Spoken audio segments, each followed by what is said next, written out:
Aksidente ang ending ng lalaking nag-beat the red light sa Commonwealth Avenue. Napagalamang lasing ang rider kaya sumemplang matapos sumalpok sa jeepney. Nagbabalik si Bien Manalo. Duguan at wasak ang sinasakyang motorsiklo ng lalaking ito ng datnan ng mga otoridad.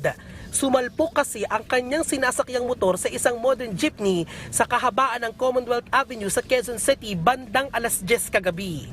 Ayon sa driver ng modern jeepney, pagarahe na sana siya nang biglang bumangga ang motorsiklo sa jeep.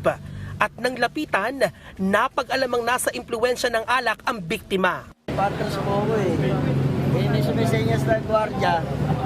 Bago pa ako dumating dito, nandun pala ako, pinahinto na ako kasi nakagaw. Umistop na, patras na ako dito. Pag-atras ko, biglang bag, pumunta sabi ko, ano yun? Nakita ko yung tao, nandyan na, sabi ko pantay. Inamoy namin, lasing na lasing. Kwento naman ng ilang motoristang nakasabay ng biktima, dire-diretso umano ang lalaki sa pagmamaneho kahit pa nakastop na ang traffic light. Agad na rumisponde ang health response team ng Barangay Pasong Putik para bigyang lunas ang lalaki. Sa ulo po may mga tama po siya. Sa ulo lang naman po lahat. Hindi pa namin alam kung gumagawa niya sa sila.